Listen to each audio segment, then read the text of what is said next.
Salve! E aí, galera? Tranquilidade? Então, a gente teve a nossa revisão na última aula, na semana passada, né? Fizemos aí aquela bateria de questões que eu espero que isso seja muito útil para vocês, enquanto vocês estiverem fazendo seus resumos e estudando para a prova de vocês. E agora a gente vai entrar na segunda temporada dessa série chamada História do Brasil. Vamos começar a falar a partir dessa aula sobre o período imperial, estreando com o primeiro reinado. Quando a gente fala de primeiro reinado, qual figura vem na nossa cabeça automaticamente? É isso, Dom Pedro I, o mito, o brabo, só que não. Esse primeiro reinado ele vai durar desde a independência em 1822 até a abdicação, o abandono, entre aspas, de Dom Pedro I do trono brasileiro em 1831.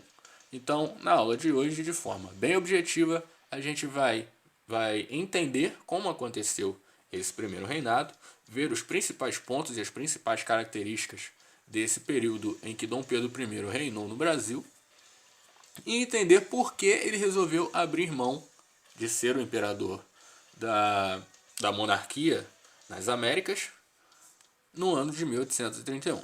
Beleza? Então, vamos lá. Relembrando o que a gente viu na penúltima aula, né, na última aula antes da revisão, quando a gente falou sobre o retorno de Dom João VI a Portugal e o consequente processo de independência do Brasil, né, em que Dom Pedro ele fica aqui para tomar conta e resolver os problemas que o pai dele deixou, e na verdade ele acaba se tornando um problema ainda pior para o pai dele, quando ele resolve pular para o lado do Brasil e proclamar a independência. Dom Pedro, nesse primeiro momento, ele vai ter muito apoio aqui no Brasil, é óbvio, né? O que grande parte, a esmagadora maioria, almejava era se livrar totalmente de Portugal. E Dom Pedro, né, com auxílio do seu primeiro-ministro, José Bonifácio, e com um auxílio muito especial e muito preciso da sua esposa, Leopoldina, ele vai tornar isso possível. Só que, como a gente viu naquela aula, o reconhecimento internacional do recém-nascido Brasil, ele precisou de alguns percalços, vamos dizer assim, para acontecer, né? Para que o Brasil ele se tornasse de fato uma nação reconhecida fora das quatro linhas brasileiras.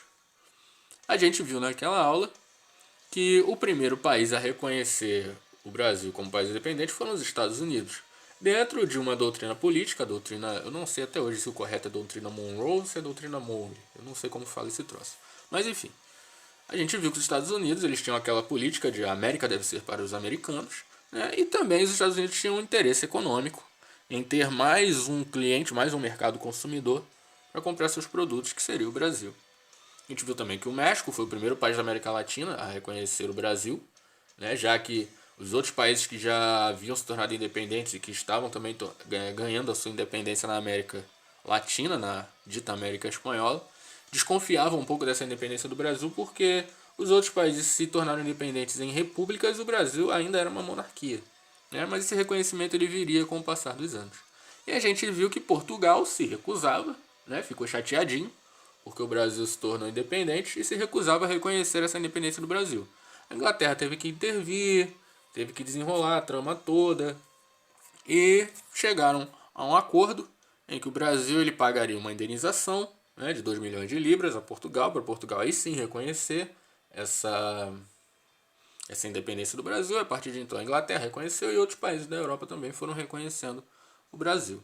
Então, externamente, o Dom Pedro ele buscava apoio tanto político quanto financeiro, né? Porque o Brasil, a gente vai ver isso daqui a pouco, quando Dom João VI ele volta para Portugal, ele limpa os cofres brasileiros. O Banco do Brasil, inclusive, ele vai fechar durante um tempo. E Dom Pedro I, inclusive, ele vai contrair vários empréstimos, né? A gente viu que até essa indenização que que o Brasil pagou para Portugal, na verdade foi um dinheiro emprestado pela Inglaterra. Dom Pedro ele vai pegar vários outros empréstimos com a Inglaterra para outras questões, porque o Brasil estava completamente quebrado de grana. E para iniciar a sua vida como nação, precisava de grana. Então Dom Pedro ele vai fazer vários empréstimos e vai esticar a dívida brasileira já nos seus primeiros anos de nascimento. O Brasil, nesse momento, ele vai acumular um total de dívidas, num intervalo aí mais ou menos de uns 5 ou 6 anos, um total de quase 7 milhões de libras em dívidas. Né? Quase todas essas dívidas, esses empréstimos, eles foram pegos com o mesmo grupo, o banco da família britânica Rothschild. Alguns de vocês talvez já tenham ouvido falar, tem algumas teorias malucas de conspiração que falam, né, que a família Rothschild são os Illuminati e tal, mas essa coisa de gente doida.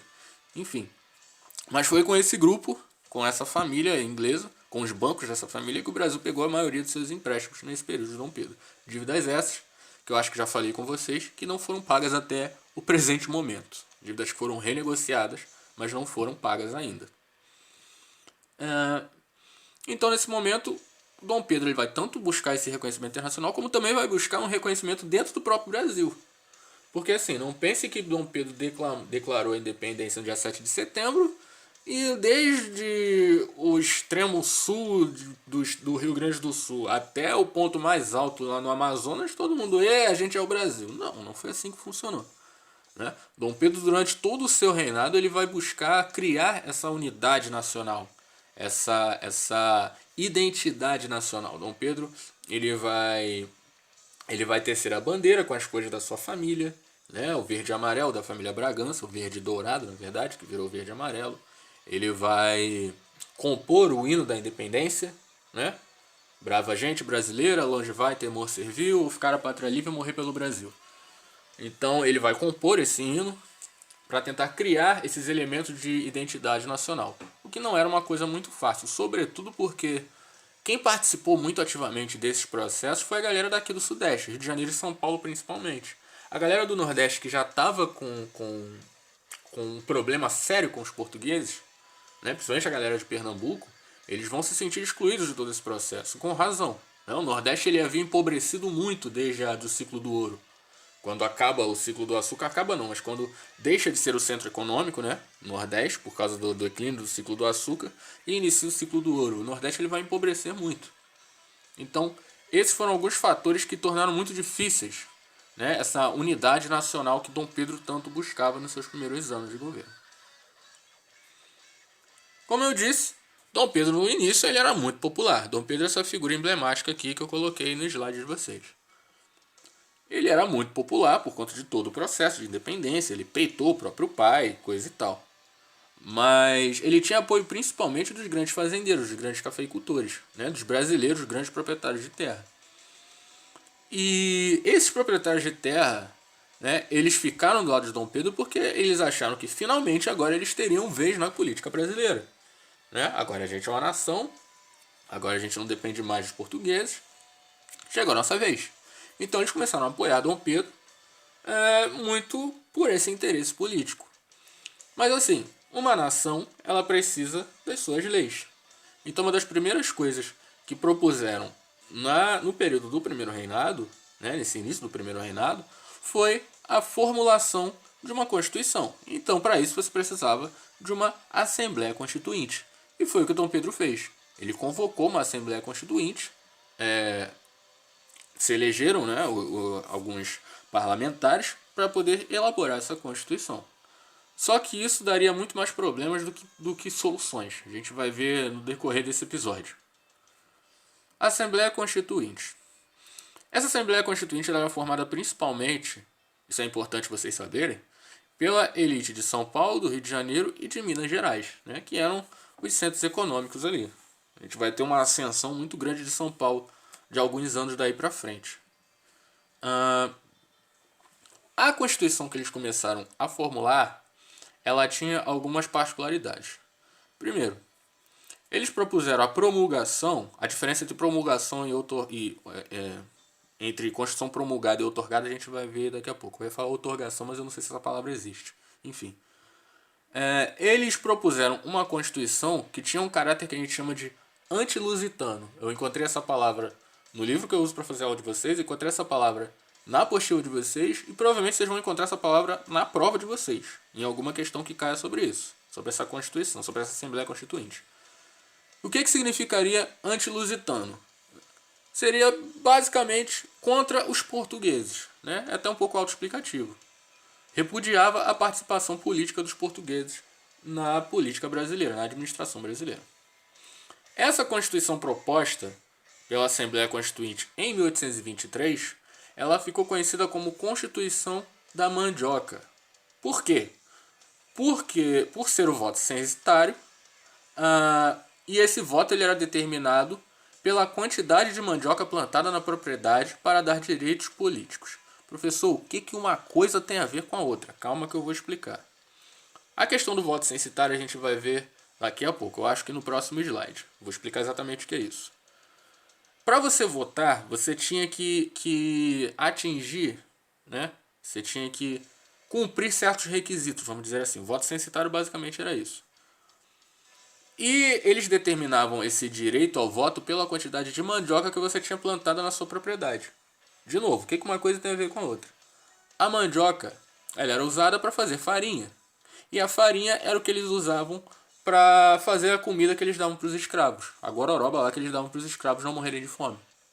Então, a quantidade de mandioca que você tinha plantada na sua propriedade estava diretamente ligada, ou era diretamente proporcional, à quantidade de escravos que você tinha na sua propriedade. Então, basicamente, a sua permissão para votar tinha a ver com a quantidade de escravos que você possuía. E isso era um determinante para o tamanho do seu patrimônio.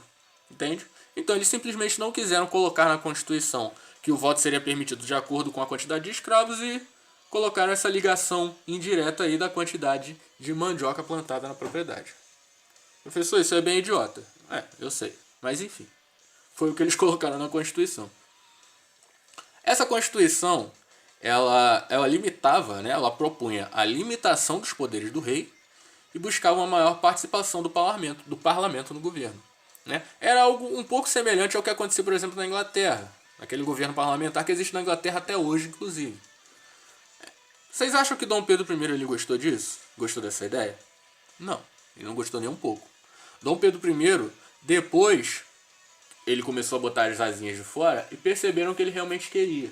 O que ele queria como imperador do Brasil era ter um governo com o caráter absolutista dos governos do antigo regime na Europa. Dom Pedro I ele citou uma frase do rei Luís XIV, né, o chamado Rei Sol, rei mais absolutista da história da Europa. Ele dizia que aquela Constituição não era digna dele. Ele usou exatamente essas palavras. Então o que ele fez? Ele dissolveu a Assembleia. Ele acabou com a Assembleia Constituinte e ele próprio elaborou uma Constituição sozinho. E essa Constituição é o que a gente vai ver agora. A tão famosa Constituição de 1824. Fiz questão de colocar. Questão da ESA. Quando se fala de primeiro reinado, uma das coisas que mais caem é a Constituição de 1824. Vocês que são mais ratos aí de questões e provas anteriores já devem ter visto isso. Então vamos lá. Dom Pedro ele vai outorgar uma Constituição em 1824. Agora sim, diferença entre Constituição promulgada e outorgada. Uma Constituição promulgada ela é feita e aprovada democraticamente. Uma Constituição outorgada ela é imposta. Ela é feita por uma pessoa e aplicada de forma autoritária. A gente costuma dizer no ramo da historiografia que é uma Constituição feita de... Nossa, eu coloquei muito errado aqui. É uma Constituição feita de cima para baixo. Na hora de digitar eu confundi, perdoe-me. Mas é uma Constituição que é feita de cima para baixo. De cima para baixo. De cima para baixo. Constituição outorgada. Em resumo, a promulgada é democrática. A outorgada é autoritária. Ok?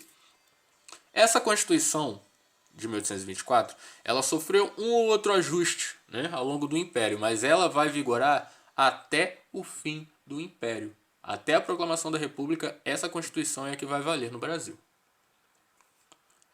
Ponto mais importante. As principais características, os principais pontos dessa Constituição de 1824. Eu listei todos os que eu já vi cair em prova até hoje. E dei destaque para os que mais caem. Então vamos lá. Essa Constituição ela dizia que a monarquia ela era constitucional e hereditária. Como assim? Monarquia constitucional. O próprio nome já diz. É uma monarquia que é prevista na Constituição. Ou seja, a Constituição prevê que o governo brasileiro é uma monarquia. É por isso que quando eu falo que a proclamação da República foi um golpe de Estado, é porque foi. O que estava previsto na Constituição era um governo monárquico e não um governo republicano. Quando a República é proclamada pelos militares, isso é um golpe de Estado. Tudo o que está fora do que diz a Constituição, tudo que sai do que está previsto na Constituição é considerado um golpe. Por isso que eu também digo que em 1930 Getúlio Vargas não fez uma revolução, ele aplicou um golpe de Estado. Ok? Mas isso aí é mais pra frente.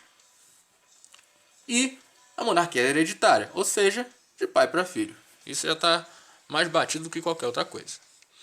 Outro ponto. Existiria uma nobreza, mas não uma aristocracia. O que isso significa? Significa que os títulos de nobreza eles seriam concedidos, mas esses títulos não seriam hereditários. Né? O filho de um nobre não seria um nobre. Você não teria uma classe de nobreza como você tinha nos países europeus, por exemplo. Né? Você nascia nobre e morria nobre. Não, os títulos poderiam ser concedidos, mas isso morria com o dono do título. Dom Pedro ele fez isso para evitar que acontecesse como aconteceu na Inglaterra, por exemplo, como aconteceu em outros países da Europa, que a nobreza ela acabava ganhando poderes demais e passava por cima do rei. Então, para evitar isso, para não correr risco disso acontecer, ele estipulou isso na Constituição. Outra coisa, o catolicismo passou a ser a religião oficial do Império. Né? Não que o catolicismo já não fosse a religião imposta pelos portugueses desde sempre, desde 1500, mas agora passou a ser oficial. Outra coisa, o parlamento seria dividido entre Câmara e Senado, e o Senado seria vitalício, ou seja, o senador ele era nomeado pelo imperador e ele só deixaria de ser senador quando batesse as botas. Ele seria senador para o resto da vida. E todos esses membros eram eleitos pelo imperador. Né? Uma comissão elegia 3 candidatos e entre esses 3 o imperador escolhia quem seria o senador. Ponto muito importante. O voto ele era censitário e indireto. O que significa voto indireto? Quer dizer que ele não é direto. Mas o que isso quer dizer? O voto direto é o que nós temos hoje, por exemplo. Um deputado federal, hoje, ele é eleito por voto direto ou indireto? Ele é eleito por voto direto, porque ele é eleito pelo povo. Agora, o presidente da Câmara dos Deputados, ele é eleito por voto direto ou indireto? É eleito por voto indireto, porque ele não é eleito pelo povo, ele é eleito pelos próprios deputados. Entenderam? Então o voto ele seria indireto. Não seriam todos os cidadãos que votariam nesses deputados. Seriam apenas alguns. E seria um voto censitário. O que significa voto censitário? Como eu já dei uma palhinha ainda há pouco. Você teria direitos políticos, né? Se você cumprisse certos requisitos. O que seriam direitos políticos? É o direito tanto de votar quanto o direito de ser votado. Direito de ser candidato a algum cargo. Nesse caso, o cargo de deputado. E que requisitos seriam esses? Você só poderia votar se você tivesse uma renda mínima. Né? Algo parecido com aquela questão lá da construção da mandioca. Só os mais ricos podiam votar. Basicamente era isso. Você também precisava ser homem, precisava ser maior de 21 anos. Mas uma coisa interessante nessa época é que os analfabetos eles podiam votar. Alguns anos depois, isso foi proibido, mas nesse momento eles podiam. Mas as mulheres elas eram proibidas de votar. As mulheres elas só vão ter permissão de votar no Brasil na Constituição de Vargas de 1934. Aliás, isso é outra questão da ESA. Costuma cair bastante. A Constituição de 1934 foi a primeira Constituição em que permitiu o voto às mulheres. A Constituição do governo Vargas. Mas isso aí é outro episódio de outra temporada da série. Outro ponto importante. Lembra das capitanias? As capitanias hereditárias elas desapareceram com quem? Com o Marquês de Pombal. Mas a divisão do território ainda tinha esse nome de capitanias. Só que agora elas não pertenciam mais a nenhum donatário, todas elas pertenciam à coroa. Com a independência, essas capitanias passaram a ser chamadas de províncias.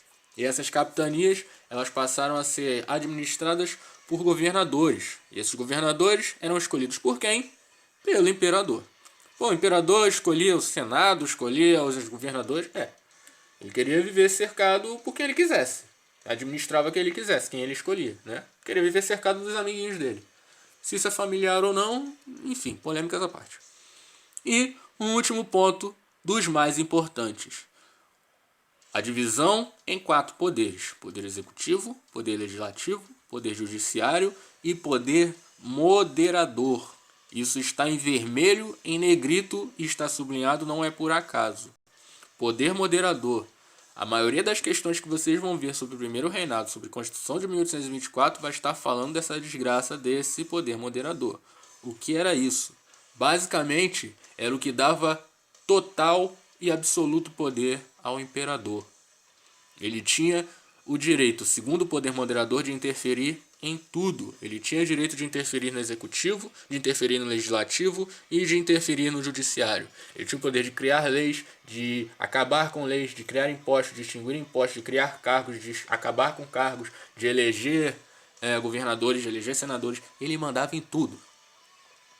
Dom Pedro I tinha todo o poder em suas mãos. Ele era o imperador, o grande Dom Pedro I, filho de Odin. Esse era o imperador, com todos os poderes. Pergunta: um rei com poderes tão absolutos vai conseguir manter sua popularidade? A gente sabe que não. Tanto que, por causa de todo esse absolutismo de Dom Pedro I, muitas províncias começaram a se revoltar. Sobretudo aquelas que não participavam da administração. Aquelas elites que não faziam parte daquele grupinho, daquela panelinha de Dom Pedro I, ali de São Paulo, Rio de Janeiro e Minas. A gente está falando principalmente da galera do Nordeste, os arretados do Nordeste. Inclusive, uma curiosidade, eu acho até que está no post de vocês, eu acho que eu li isso no post de vocês. Esse termo que é muito usado no Nordeste, de cabra, chamar os caras de cabra, isso era usado nessa época, era como os portugueses que viviam aqui chamavam os brasileiros. Né? Só uma curiosidade aí para não passar batido. Dentre esses movimentos, a gente vai ter no primeiro reinado um que se destacou muito, que foi a chamada Confederação do Equador, que aconteceu, que eclodiu em 1824. Vocês já devem ter visto ou ouvido falar desse troço em algum momento. E algumas questões que a gente fez sobre outras revoltas apareceram sempre. Era comum aparecer a Confederação do Equador no meio das alternativas. Agora a gente vai entender que raio foi isso. A Confederação do Equador foi um movimento que iniciou em Pernambuco, né? Como quase sempre. Pernambuco era o celeiro das revoltas da história do Brasil.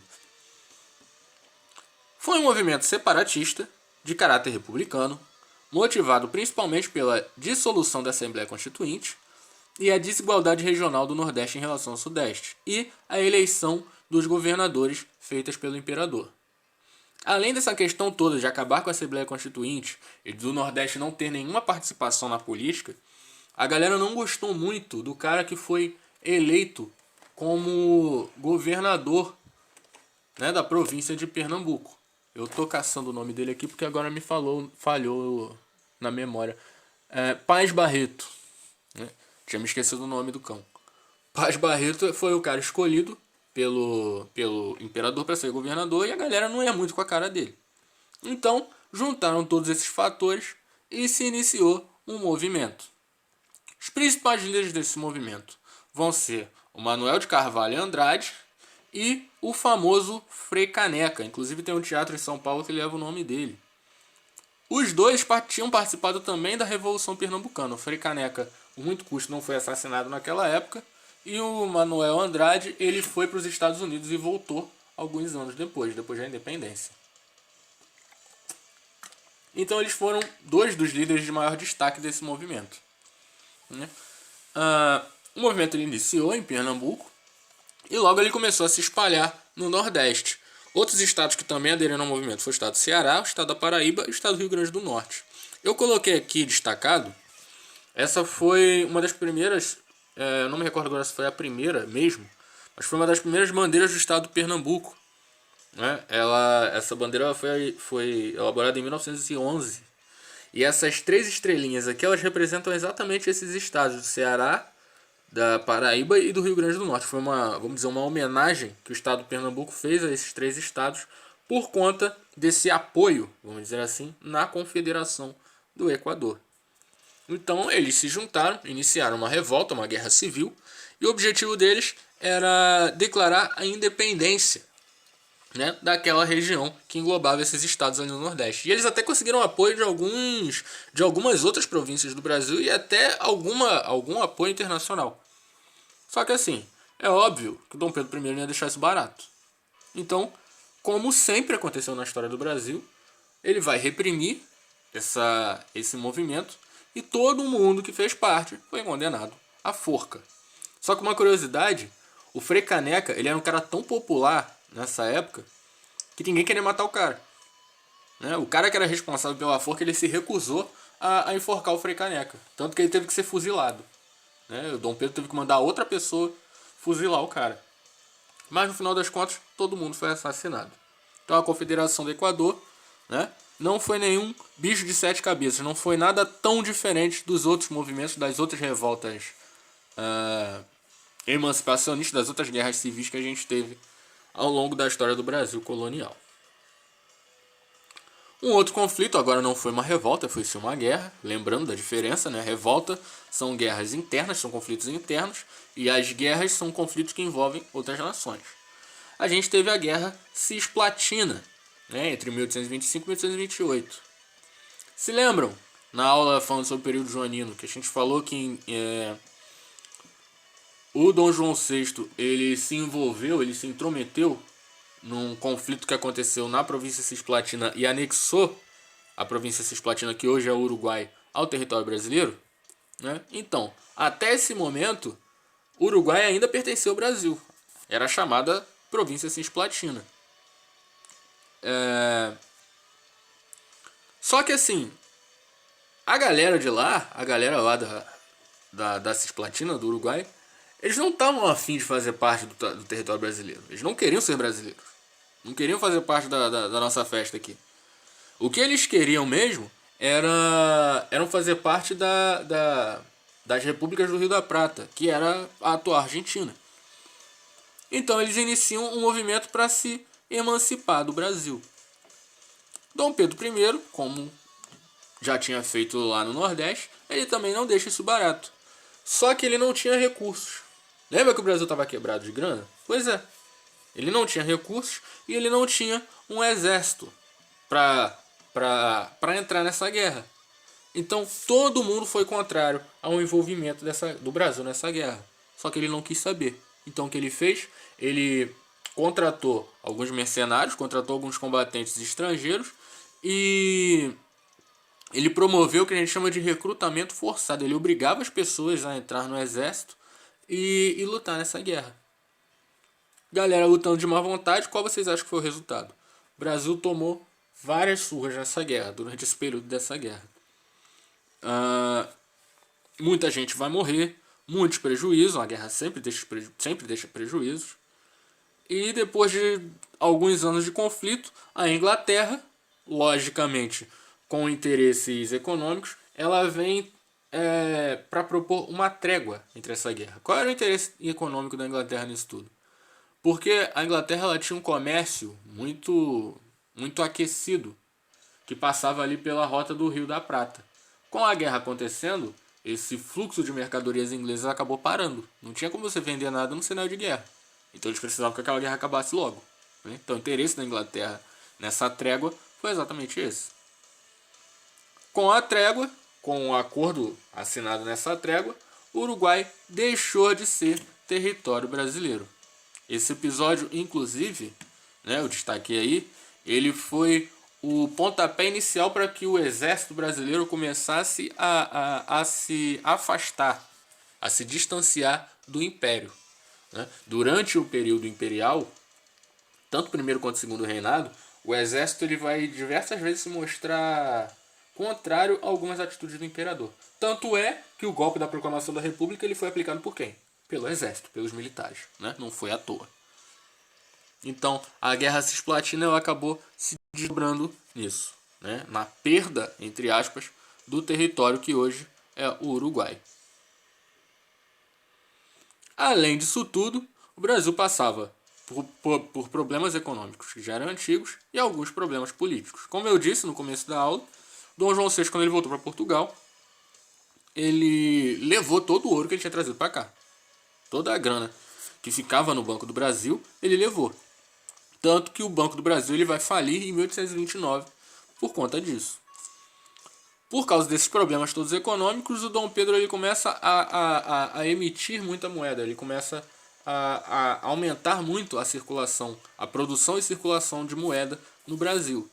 E a gente bem sabe o que acontece com isso. É o que a gente chama de inflação. Nessa época eles não usavam esse termo e nem tinham esse tipo de estudo, de análise de economia. Mas, na prática, o que aconteceu foi a mesma coisa. E a economia do Brasil só se afundava. Sem falar que o Dom Pedro I gastava demais. Dom Pedro I era um cara, é o que a gente chamaria de baladeiro. Gostava de uma festa, gostava de uma farra, né? Sem falar de outros problemas da vida pessoal de Dom Pedro I. Isso daí são umas curiosidades, né? Aquela questão de que ele traía a mulher dele, que ele tinha amante quase no Rio de Janeiro todo. Enfim, isso foi contribuindo para que a popularidade dele a popularidade de Dom Pedro I só fosse ladeira abaixo. Ele começou a perder todo o apoio que ele tinha. E nesse período surgiram dois partidos. O Partido Absolutista e o Partido Liberal. O Partido Absolutista era a galera que ainda puxava o saco do Dom Pedro. Por quê? Porque eles tinham benefícios com isso, eles tinham certos privilégios em apoiar o imperador. E se o imperador caísse, eles perderiam seus privilégios. Os liberais eram a galera que fazia oposição, né? Era a galera que queria uma descentralização do poder, que queria diminuir os poderes do imperador, que queria fazer parte da política, que era contra todas aquelas atitudes do Dom Pedro I. Então, o cenário político brasileiro vivia essa polarização, né, entre situação e oposição. Somado a isso, teve a crise na sucessão do trono português. Em 1826, 5 anos depois de voltar, Dom João VI morre. Quem seria o herdeiro do trono? Automaticamente, o seu filho, Dom Pedro. Nesse caso, Dom Pedro I, que estava como imperador do Brasil aqui. Só que agora ele tinha um problema para resolver. O trono português estava sem dono. Então o que ele faz? Ele abdica do direito dele de exercer o seu reinado em Portugal em favor da filha dele, Maria da Glória, que seria chamada Maria II, Dona Maria II. Só que ela ainda era criança, então ela não podia assumir o trono. Então, olha a ideia genial que Dom Pedro tem. Isso vai soar absurdo, mas nessa época isso era muito comum. Dom Pedro, ele fez com que a filha dele casasse com o irmão dele, o Dom Miguel. Para quê? Para que o trono não ficasse vazio, vamos dizer assim. Dom Miguel iria ocupar provisoriamente o trono até que a Maria da Glória tivesse idade para assumir e assim ser a rainha de Portugal. Só que o irmão dele faz o quê? O irmão dele dá um golpe e rouba o trono e começa a governar. E a galera lá em Portugal fica doida com isso, porque ele começa também a iniciar um regime absolutista parecido, talvez até pior do que o que o Dom Pedro fazia aqui. Né? Então o pessoal em Portugal fica desesperado pedindo para Dom Pedro, por favor, ir lá resolver aquela situação. Só que ele era imperador aqui, ele fica num impasse. A galera aqui no Brasil vê isso e fala, meu, esse cara vai pra lá. Ele tá querendo voltar pra Portugal. Ele vai abandonar a gente aqui. Ou pior, vai querer governar os dois países e vai unir Portugal e Brasil de novo. A gente vai voltar a ser território brasileiro, igual na época do pai dele. Aí que a oposição cai de pau em cima dele, pior do que já estava. Aí um dia ele faz uma viagem até Minas Gerais. O imperador faz uma viagem até Minas Gerais. E quando chega lá, ele tem a pior recepção possível. A galera não tá nem aí pra ele. Ele é muito mal recebido lá. Ele volta de Minas, cabisbaixo, triste por causa de toda aquela situação. E a panelinha dele resolve dar uma festa, fazer uma comitiva para receber ele de volta. para ver se animava o imperador, para mostrar que ele tinha ainda algum apoio, né? Só que isso acabou sendo um tiro no pé. Quando ele volta de Minas Gerais para cá, eles preparam toda essa comitiva para receber a Dom Pedro junto com a sua corte. A oposição tá lá esperando na festa para fazer parte daquela treta toda e começam um movimento de protesto, né? No que era para ser uma festa de recepção, acabou virando um protesto da oposição. Essa oposição ela começou em determinado momento a tirar garrafas, a jogar garrafas na comitiva. E os portugueses, a galera que apoiava o imperador, começava a atacar as garrafas de volta, né? Virou essa briga de bar, um tacando garrafa no outro. Esse episódio ficou conhecido como a Noite das Garrafadas, né? Por incrível que pareça, eu já vi isso caindo na prova de vocês, por isso que eu fiz questão de ressaltar na aula. Esse protesto, ele dura pela noite toda e ele começa a dar sinais de que ia se estender. Esses protestos começam a se estender pelo Rio de Janeiro. E o Dom Pedro ele percebe de uma vez por todas que ele não tinha mais apoio nenhum no Brasil. Até os líderes do exército, até o ilustre Duque de Caxias, que era um dos grandes líderes do exército, ele demonstra que não apoiava mais Dom Pedro I.